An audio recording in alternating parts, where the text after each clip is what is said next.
Welcome all of you dear students and my dear friends, welcome back once again. मैं हूं doctor वेद और आज जो हम पढ़ेंगे वो है क्लास 10। ये है क्लास 10 का मैथ है।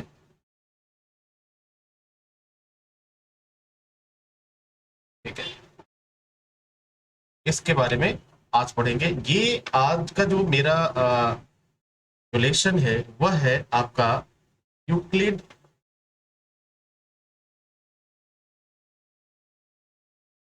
विभाजन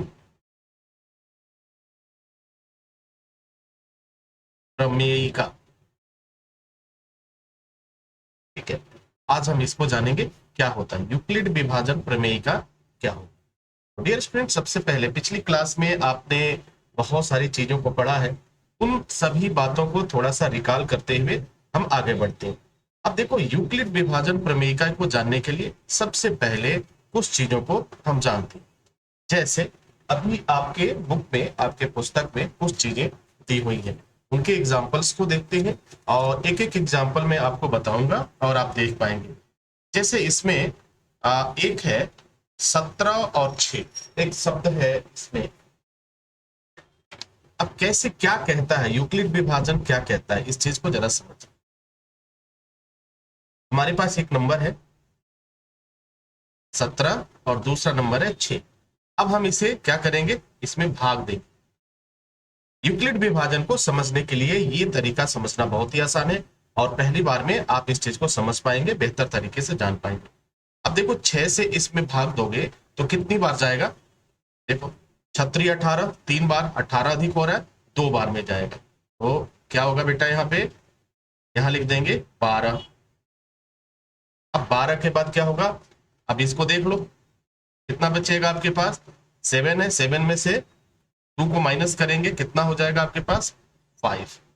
ठीक है, अब देखो यहाँ पर 3 चीजें हमारे पास आई हैं, 3 बातें। देखिए, ये जो है हमारा क्या है, इसे हम कहते हैं, ये क्या है, शेषफल। ठीक है, और ये हमारा क्या है, भागफल। और इससे जो है आपने क्या किया, इससे आपने भाग दिया। अब क्या करेंगे, अब इसको एक तरीके से अगर हम लिखिए, मान लो कि हम इसे a बराबर बी क्यू और प्लस आर, ये क्या होता है, ये यूक्लिड विभाजन प्रमेयिका का सूत्र होता है। क्या होता है, प्रमेयिका का सूत्र होता है। अब देखो आर क्या है, आर क्या हमारा यहाँ पे शेषफल है। आर क्या है, रिमाइंडर है, इसे आप शेषफल कहते हैं। अब एक देखो, इसी 17 को, जैसे मान लो ए क्या है, 17 है, बराबर बी क्या है, ये देखो, ये हमारा क्या है बी, और ये क्या हमारा क्यू। इसको हम लिख देते हैं 6 × 2 घन, शेषफल कितना है बेटा 5। ठीक है, अब देखो, अब दोनों को इसको कैलकुलेट जरा कर लो। जब आप इसे कैलकुलेट करोगे तो 6 दूना 12 और 5 हो जाएगा 17। अब देखो, यानी यहां भी हमारे पास कितना है 17 और यहां भी 17 आ गया। अब यही सिस्टम जो है चलेगा। अगर आगे के सवालों में कुछ हम जब चर्चा करेंगे, जब बात करेंगे, तो यही सिस्टम पूरा चलता रहेगा। अब एक बात और समझ लो कि यहां पर देखो, यहां पर क्या है, जिससे हमने भाग दिया है। ठीक है, 6 से भाग दिया था ना, तो 6 से भाग दिया तो हमारा शेषफल कितना आया, हमारा शेषफल आ गया 5। हमेशा देखो, शेषफल जिससे आप भाग दोगे, इससे जिससे भी भाग दोगे तो उससे शेषफल क्या होगा, कम आएगा, उससे शेषफल अधिक नहीं आएगा। अब 6 है तो 6 से नीचे ही शेषफल आएगा। तो 17 का शेषफल क्या हो, अगर 6 है, ठीक है ना, अगर 6 है, 6 से आपने इसको डिवाइड कर दिया, आपका ये भागफल इतना आ गया, शेषफल ये आ गया, और ये आपका नंबर, इसको हमने लिख दिया। अब देखो, इसको हम लिख सकते हैं, अगर हमें ये कहा जाए 3q, एक शब्द मैं ले रहा हूं 3q। क्यू क्या है, मान लो एक पूर्णांक कोई हो सकता, कोई भी पूर्णांक संख्या मान लो। 3 का मतलब ये हुआ कि अब इसको हम 3 तरह से लिख सकते हैं। क्या, 0 1 2 लिख सकते हैं। ठीक है, ये इतना हम लिख सकते हैं, बराबर इसको हम लिख सकते हैं। अब कैसे? अब ये प्रमेय का क्या कहता है, अगर मान लो कि इसी का 6 और 17 यहां पे दिया गया था ना, 6 और 17 का HCF निकालना है। क्या निकालना है? HCF। अब देखो 6 और 15 का जब HCF आप निकालोगे तो क्या होगा, इसमें क्या करते हैं, बड़ी संख्या, बड़ी संख्या क्या है, देखो 17 है, छोटी संख्या क्या है, 6 है, तो छोटी संख्या से हम भाग देंगे, बड़ी संख्या में छोटी संख्या से भाग देंगे। तो इसको जब भाग आप दोगे तो कितनी बार, वही सेम प्रोसेस चलेगा, वही चीज जो मैंने किया था 2 बार, और इसको जो है फिर क्या हो जाएगा, ये 12 बचेगा 5। अब यही चीज बार बार, अगर इसकी जगह पे, इस 17 के जगह पे मान लो कि हमने रख दिया क्या, 18, हमने रख दिया 18, ठीक है। अब 6 से मैंने भाग दिया तो क्या हो जाएगा, ये 18, ये पूरा पूरा क्या हो गया, कट गया, यानी ये शेषफल हमारा क्या हो गया, यहाँ पे ये शेषफल हमारा 0 हो गया।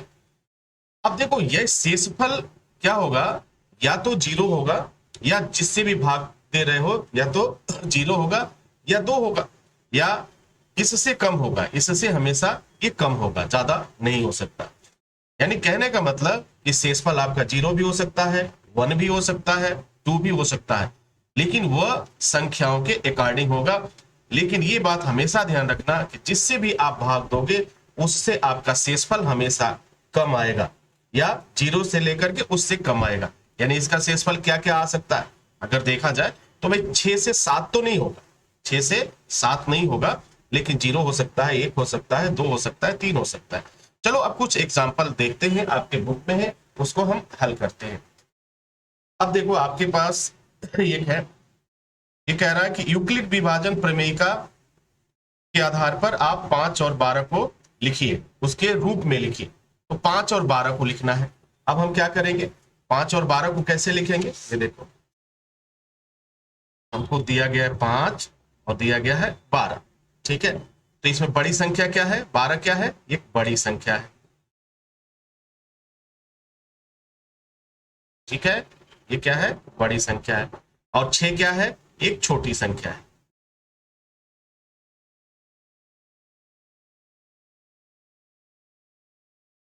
ठीक है, तो भाई इसमें हम क्या करते हैं, हमेशा एक बात का ध्यान रखते हैं कि हमेशा हम बड़ी संख्या में क्या करते हैं, छोटी संख्या से भाग देते हैं। बड़ी संख्या में क्या करेंगे, छोटी संख्या से भाग देंगे। अब क्या करना है, तो बड़ी संख्या हमारे पास 12 है ना, देखो बिल्कुल बहुत ही आसान है, अगर इसे आप समझोगे तो बहुत आसानी से आप इसे कर पाओगे। तो ये 12 हो गया, और हमारा यहाँ क्या हो गया, 5, छोटी संख्या 5 हो। अब इसमें कितनी बार जाएगा, 5 3 15, 3 बार अधिक हो गया, 2 बार, 5 दूना 10, बेटा शेषफल कितना आ जाएगा आपका, यहाँ पे 2। अब देखो इस 12 को आप ऐसे भी लिख सकते हो, 12 बराबर क्या हो जाएगा, यह 5 गुणे 2, ठीक है, धन 2, ठीक है, इतना आप लिख सकते हैं। अब देखो, अब इसको जब आपने यहां पे लिख दिया तो अब जरा इसको कैलकुलेट कर लो, क्या बराबर है या कम है। तो 5 दूना 10 और 2 12, तो जोड़ दोगे इसमें कितना हो जाएगा, 12। यानी ये दोनों की वैल्यू जो है ये क्या हो गई, बराबर, ठीक है। अब देखो यही सूत्र है, ये जो मैंने लिखा है 12, तो ये हो गया ए, क्या हो गया ए, और ये हो गया बी, ये हो गया क्यू, और ये क्या हो गया प्लस आर। इसी सूत्र के आधार पर हमेशा इस सूत्र को याद रखना, ए बराबर बी क्यू प्लस आर, ठीक है। ये फार्मूला, इस फार्मूला, यही आपका यूक्लिड विभाजन प्रमेय का सूत्र है, और इसी पर हम लगाते हैं। तो अब देखो यहां पर HCF की बात आई कि तो क्या होगा, जिससे ये विभाजित हो जाए, जिससे ये विभाजित हो जाए, तो अब इस दोनों का हमारा क्या लिख देंगे हम, 5 और 12 का HCF क्या हो जाएगा,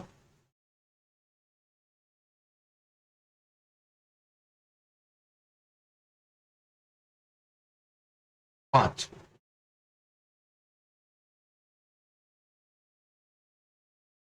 ठीक है।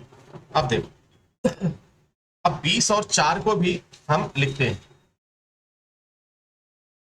यहां पे एक शब्द और आएगा हमारे पास, जो होगा 20 और हमारे पास 4। अब देखो इसका एक तरीका और मैं बताता हूं, इसका थोड़ा सा एक एलसीएम देख लेते हैं। सबसे छोटी संख्या से हम इसे विभाजित करने की कोशिश करते हैं। 2 से कटेगा कितनी बार में? 10। ये कितनी बार में? 2। ठीक है, इसके बाद से 2 पच्चे 10, 2 एकम 2। अब इसके बाद से देखो, अब कोई भी संख्या एक किससे विभाजित होगा? खुद 1 से होगा। 5 किससे विभाजित होगा? खुद 5 से होगा। तो यहाँ पे हम इसे छोड़ देंगे, क्योंकि हमें क्या मिल गया? एक ऐसे अभाज्य संख्या हमको मिल गई। अब देखो, अब क्या करेंगे कि अगर हम 2 और 2 का गुणा कर दे, 2 गुणे 2 कितना हो जाएगा बेटा? 4। ठीक है, अब जरा एक विधि से और देखते हैं। यहाँ पे 20 बड़ी संख्या है, छोटी संख्या क्या है? 4 है। ये कितना हो जाएगा? 4 पच्चे 20 कितना हो गया? यहाँ 0 हो गया। अब ये क्या हो जाएगा? अब 20 को कैसे लिख सकते हैं? अगर फार्मूला पे लिखें, ए बराबर क्या हो जाएगा? B Q plus R. क्या लिख देंगे इसको? बी क्यू, ये बी क्यू हो गया, 4 गुणे 5 धन 0। ठीक है, तो ये क्या हो जाएगा? अब देखो, अब ये क्या है? यहाँ पे ये आपका 20 है, ये हो गया 20, ये हो जाएगा 4 पच्चे 20, ये 20 बराबर ये 20। और यहाँ पे 4 है। अब यहाँ देखो, यहाँ भी देखो 4 से पूरी पूरी विभाजित हुआ है, 4 से, और यहाँ भी हमारा आया है 4। एचसीएफ हमारा क्या हो जाएगा इसका? 20 और 4 का एचसीएफ कितना होगा? 4। ये 4 होगा, ये आपका आंसर होगा। ठीक है, समझ पा रहे हो? चलो, वेरी गुड। अब इसी तरह से और भी हम चीजें हल कर लेंगे। अब हमारे पास एक और है, इसे हल करते हैं। आप देखेंगे एक शब्द है, अगर आपको दिया गया 10 और 3 दिया जाए, 10 और 3, यहाँ पे 10 और 3, इतना तो आप सीख ही चुके हो, पता चल चुका है कि 3 छोटी संख्या है और 10 बड़ी संख्या है। तो यहाँ लिख दो 10 और यहाँ आप लिखोगे क्या? 3। कितनी बार में जाएगा? 9। और यहाँ क्या हो जाएगा? 1। शेषफल क्या बच जाएगा? 1। तो ये क्या हो जाएगा? कैसे आप लिख सकते हो? इसका एचसीएफ क्या होगा? 10 और 3 का एचसीएफ कितना हो जाएगा? 3। ठीक है, और अगर हम ऐसे निकाल लें, 10 गुणे 10 और 3 को इस तरह से करें, तो अब आप देखोगे कि क्या होगा? 10 जो है किससे विभाजित हो रहा है? 10 तो 3 से विभाजित नहीं होगा, और ये भी नहीं विभाजित होगा। ठीक है, तो इससे ये जब शुरू में ही इस तरह की बात आ जाए, तो आप ये समझ लेना ये पूरी पूरी तरह से क्या होगा कि आपका जो आएगा वह शेष 1 में आएगा। ठीक है, तो आई होप कि ये सारी चीजें समझ पा रहे होंगे आप। ठीक है, एक एक क्वेश्चन करेंगे, बहुत ईजी।